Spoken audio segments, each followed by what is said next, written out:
We are back talking about UAB and Georgia football. What are we looking for this weekend? Hint, if you said to me that a whole lot of Dog fans are mad and upset about the offense sputtering and first half woes and yada, yada, yada, I present to you a bomb of sorts that is the UAB Blazers and what they might bring. We're going to talk early look ahead to what we are looking forward to this weekend next on Locked On Bulldogs.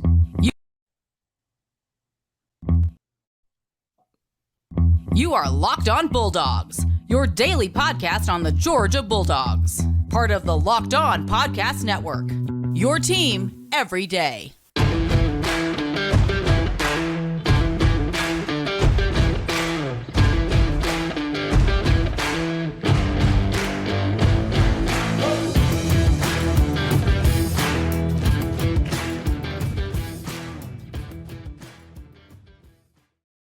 Listen, no one ever said recording a podcast was going to be easy. First time in the history of the podcast that we have ever reversed roles on who clicks that button. I blame Michael Smith. Let's just in case let's make it abundantly clear. You know who I don't blame? Game Time. They're fantastic. This episode brought to you by Game Time. They're fantastic. More about them in a second. Clint wants to talk about a balm. I do. I don't know who told him to put the balm on the show, but we're gonna put the balm on. So that's what we're gonna do. Georgia's offense. There's some people that are just absolutely in their feels. There's some consternation about this Georgia offense. I'll tell you this, Clint. Don't go Mark on us.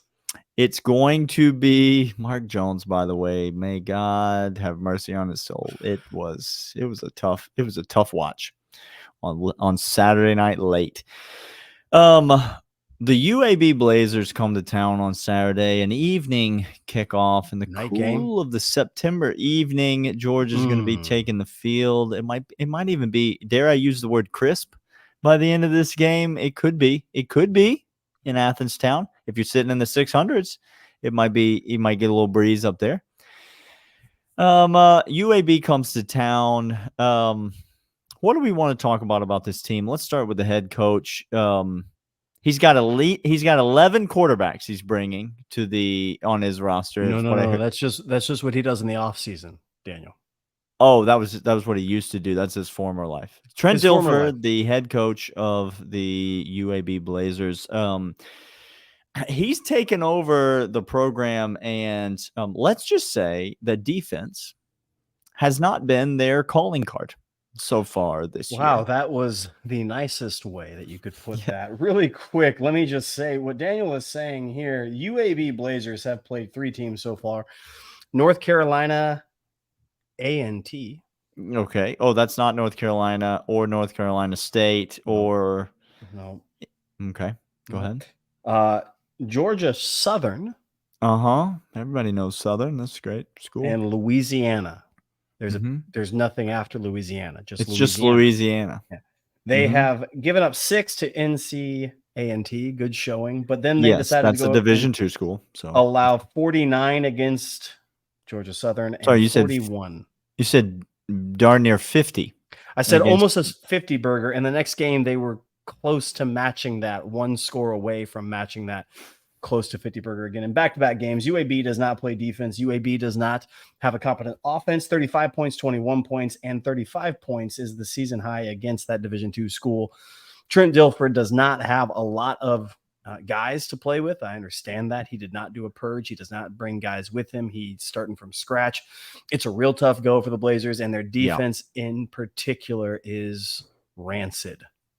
Yeah, I mean, you're looking at 3 games. Is that correct? That's correct. So you're looking at over 200 rushing yards per game allowed, like on this team. It is like they're absolutely getting decimated in all phases of the game. They're giving up 379 yards per game. They are, they've given up 11 touchdowns already on the season. If there's ever going to be a way for Georgia's offense to get back on track, for Georgia to start feeling itself a little bit, to start, work out a little bit of the rust. Should all have all of that out of our system.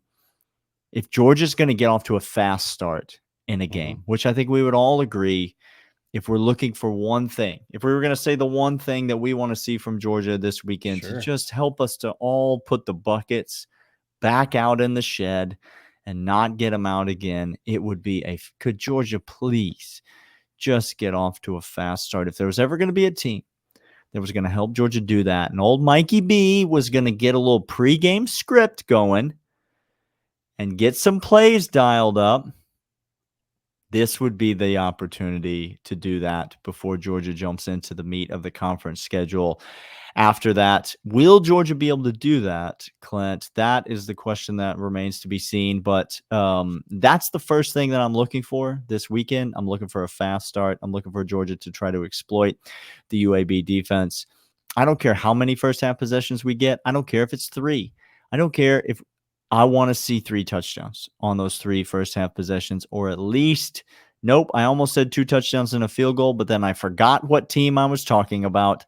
I want to see 3 touchdowns and 3 2-point conversions on our first 3 drives. My feeling for the oft injured Kendall Milton is matched only by Daniel's feeling for our kicking situation. It's Zirkle is the name of our kicker. I will hear no other names referenced in regard to the kicking situation. And I swear to everything that is holy, if Zirkle is not kicking field goals and doing the place kicking on Saturday, the overreaction show is going to lead with that. And that's not going to be fun for anybody. I'll just tell you that right now. We're going to come back and talk a little bit more about what Georgia needs to do in preparation, because UAB's defense, very, very bad. Their offense, we hinted at, might not be great, but it does have a quarterback that did play at Baylor, has a couple of seasons under his belt at UAB. Been there a long time, and this year is showing out a little bit, and we're going to talk about that. But first, these. See, and these are my role. I know which role is mine. He hit the button that he was supposed to. I then come in and say, FanDuel.com/LockedOn is where you need to go for the official sports book of Locked On Podcasts and Locked On Bulldogs. We love it. We got better this weekend, Daniel, with our bets. We were better. I said better. I did not say anything else besides better. There was nowhere to go but up. Well, we got and better. We went. And Oregon, and it was 2.5 points. I missed. I was that 500. Over. So you were 500. You did better than me. FanDuel.com/Locked On, the official sports book. It's where you need to go right now. New customers get $200 in bonus bets guaranteed when you place a $5 bet. That's $200 in bonus bets, win or lose. You've been thinking about joining FanDuel. There's no better time to get in the action. The app is super easy to use. There's a wide range of betting options, including spreads, player props, over-unders, and more.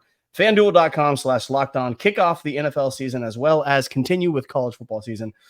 FanDuel, official partner of the NFL. Visit FanDuel.com and include money lines, all that you want right now. FanDuel.com/LockedOn. They bringing in a Big 12 quarterback into Athens Town. Clint, talk to me about the UAB offense.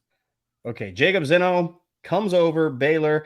This year, I'll just tell you what he has amassed so far in 2023. Thrown it 122 times, completed 98. That's 80% completion percentage on the year for UAB. That's high, in case we're that's high. Grayson Lambert level high. Oh, wow. We talked about kickers. That was my fault. You remember that game against South Carolina? I remember. It was raining. It was. And he threw 5-yard slants till the cows came home. It was unbelievable. He has thrown for 956 yards, 6 touchdowns, 3 interceptions. Oh, Daniel, which is his total from last year. He only threw 102 attempts last year, but he did throw 3 picks in those 2 attempts.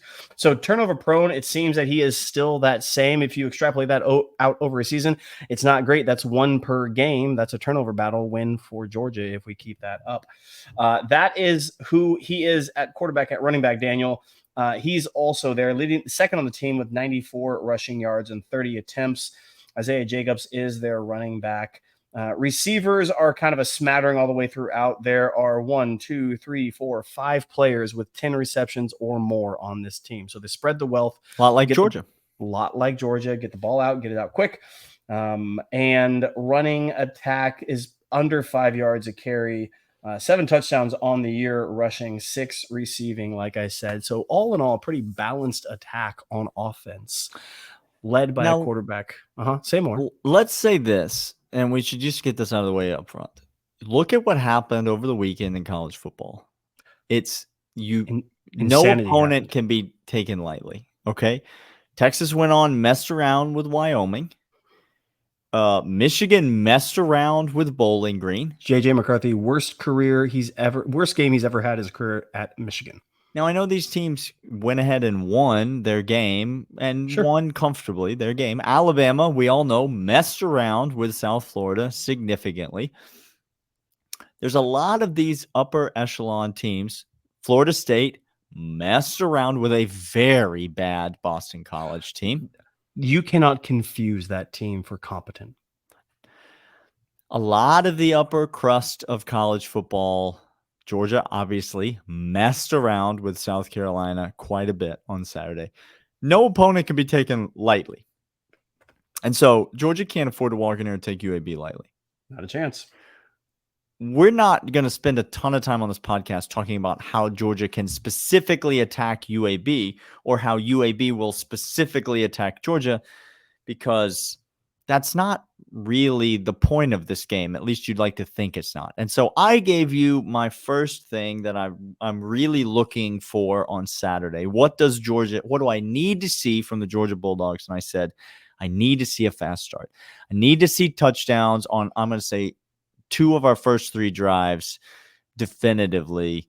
I'd love it to be 3 straight to open the game. That would be absolutely fantastic. Just get out to a lead and cruise.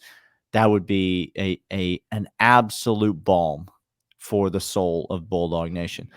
But 2 of the first 3 drives, touchdowns, that's what I need to see. What is the first thing that you are looking for on Saturday when it comes to this Georgia team going up against UAB? You look at this quarterback as well, Daniel, and if you look at the number of sacks he's taken, he's rushed for 94 yards, but all in all, if you look at how many times he's been sacked 8 times in 3 games. Okay. Carson Beck has not been hit or sacked that many times. We had 3 last game, majority of those coming from our defensive line and interior guys, actually. Most of them did. I think Michael got 1. Yeah, he did. And Nazir and Warren both got 1. That's right. I need to see this defense pressure, because we know the thing about Georgia. Now, this is what's unique. So please pay attention, Dog fan.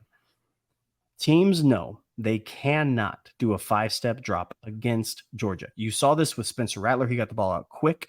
He was even on the deep throws, on the times that he did, they were shots that were under like 2 seconds. Okay. 1.5 seconds, get the ball out. They rolled him. They moved him. He was mobile. And the times that we chased him down, we got to him 3 times and we pressured him other times and we disrupted him. He was running in the second half. I need to see 4 sacks from this defense this game. 4 sacks. What that would tell me is that the pressure is there. We are getting home. It would tell me on the back end, this quarterback is not going to go ahead and risk it and zip it in there. I think the ball is going to be coming out quick and hot, which is going to be hard to get 4 sacks on, Daniel. If we get 4 sacks, that tells me everything I need to know about this defense. That means we're dialing up blitzes to get to them quicker. Everybody, when they play Georgia, tries to get the ball out, and I think we can do so. And I think, Michael, we're going to see some changes this game. We're going to see guys get a lot of reps. We're going to see CJ Allen in a bunch this game. We're going to see, hopefully, Marvin back on the edge. Yes, please, Marvin, come back. Get some fluids in you and come back. Goodness gracious. I think that's going to happen. I think Jalen's going to get, again, I've talked about it last time. I think his ascension off the edge is going to be fantastic, but I need 4 sacks from this defense. So 2 scores in the first 3 drives, fantastic. I need 4 sacks for the entirety of this game. And if those all come in the first half, which they could, because I think second half, if things go according to what we hope, we're going to see a lot of hockey line change on the defensive line, get some guys some rep. Aguero gets back there in the secondary, which we need him to get reps in the secondary. Good Lord. Well, I mean, it would be great if we could. I mean, if Bullard could play very limited snaps in this be game, that would great. be fantastic. It would be great. We haven't even addressed the offensive line, which we need to probably more than likely, Daniel. We haven't, but in the third segment, I'm going to get to the last thing that I need to see from the University of Georgia, and it tangentially involves the offensive line, but we'll talk about it right after these. And these, Daniel, are in fact game time. Game time is no stress. I'm not stressed. Are you stressed? I'm not stressed. We're still looking for Kentucky tickets, but again, we're not sweating at all because I know at the end of the day, if Dog Nation doesn't come through and get us 6 tickets, which we need for the Kentucky game, that's fine and dandy. Game time has us on lockdown. There is safety net that we need no matter what we're doing. Concerts, baseball games, hello Division Series, hello pennant, here we come. It's the Braves, y'all. It's the Braves, y'all. Come on. Hello, Georgia games, whatever game you need to go to see them Bulldogs in action. Go over there right now. Download the Game Time app or go over to gametime.co. Use promo code LockedOnCollege for $20 off. That's right. Snag the tickets without the stress with Game Time. Download the Game Time app, create an account, and use code LockedOnCollege for $20 off your first purchase. Terms apply. Again, create an account, redeem code LockedOnCollege for $20 off. Download Game Time today. Last minute tickets, lowest price guaranteed. $199 is here. Subtext users are here. Love hanging out with y'all. Glad you guys are here. Get on over to bonfire.com/store/the199 and get some merch, bottles and buckets. Hopefully will be a thing of the past, but still get yours in just you still memoriam. Need the bottle. You still need the bottle. So get it in memoriam. Half that t-shirt still hits. The Death March is coming back. We saw Death March. Our first Death March. Ooh, gosh. Boy, I loved it. That was a great feeling. Dylan Bell leading the Death March out there. Man, I just love to see it. Did not have that on the bingo card. Didn't have it at all. Let's stick right there and let's talk about the last thing that I need to see from Georgia this weekend. I have one after you, and it's going to be very negative. Just letting the people know. Wow. Love to end on a trip to Negative Town. I need to see Daijun Edwards come back in, start the game, and listen, set a tone for the way that Georgia running backs run the football. Because I really believe, and I don't want this to be the case. This is not a positive thing that I'm saying. This is a negative thing. I really believe that our offensive line right now needs momentum to play well. They need good feelings to play well. They're not able to generate push and technique and unity and all of the things that you need on the offensive line. They're not able to generate those things intrinsically. They need some external motivation. They need some successful plays. And you saw on Saturday that once the backs started going, once Daijun was able to get a little bit of a lather going, once we were able to get some positive run plays, Dylan Bell comes in, he moves the ball, Cash Jones moves the ball. You saw that the offensive line really started to get into a rhythm. They started to get some great push. They started to get some. It's why the play call on the end around on third down was such a confusing play call. Georgia was running the ball so well. I hated that play call. I did not like going wide on that. If you want to hate on a Mike Bobo decision, hate on that one. Stop saying everything he does is stupid. Yes. Start naming the actual bad decisions that he makes and then moving on with your life. I want to see Daijun Edwards come in, set a tone on the run game, because then I think we will see the offensive line begin to play with a little bit more aggression, with a little bit more downhill lean. And I think that is going to allow guys like Roderick Robinson, and I hope Andrew Paul and these types of guys to get some more reps and some more run, because we flat out need these guys to get some much needed experience. We need them to grow. We need them to come on. We cannot depend on Kendall Milton's health. Clearly, Daijun Edwards is back. We have Dylan Bell, who seems to be a good option. We have Cash Jones, but we need guys to develop. And right now, those guys are Roderick Robinson and Andrew Paul. We need at least one of those guys to develop to the point that he is capable, functional in an SEC football environment.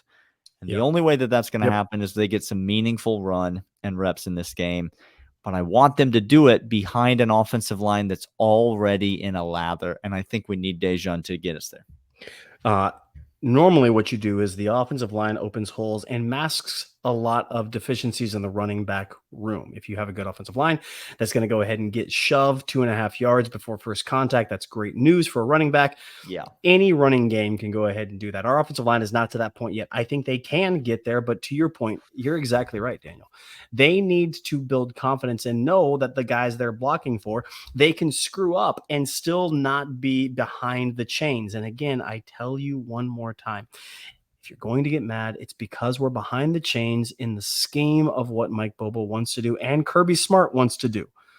Again, at the end of the day, Kirby Smart knows that he can win 16-13, and he is happy. You're not happy with that. My betting book is not happy about that, but Kirby Smart is pleased with that because it's a W. So behind the chains doesn't work. Daniel, my thing I need to see, and I cannot see Kendall Milton run the ball until I am, without a doubt, 100% he has no lingering injury. Don't want to see it. I am telling you. Don't need to if, see it. If this is Zamir White 2.0, we saw Zamir White try to come back, and it was bad news because he disrupted what Kenny Mack and as well as Dejan Edwards were attempting to do. He would get in and he would mess up, and there would be behind the sticks because he wasn't fully healthy. And then when Zamir later on in the season, playoff time came, he was healthy and it showed, and he balled, and it was great. And I was all for it. He didn't have the exact vision, but he didn't need to because he was bigger, stronger, faster than everybody else. That's Kendall Milton. Kendall Milton is bigger, stronger, faster than everybody else, except he's not right now because he's hurt. And this offensive line cannot afford for him to be hurt and trying to poke and prod and figure out where to go. He can't do it. It needs decisive running. You need to miss tackles. You need to make guys miss in the hole.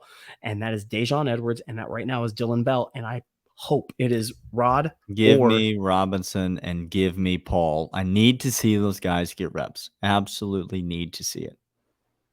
That's what we need to see, UAB. Thanks for joining us. We'll be back tomorrow, 199. Get on back here. Get on over the subtext. Read the comments. Read the description. Get on over there. Let us know you're here. We'd love to interact with you all. This has been Locked On Bulldogs, part of Locked On Podcast Network. Your team every day. We'll see y'all tomorrow. See ya.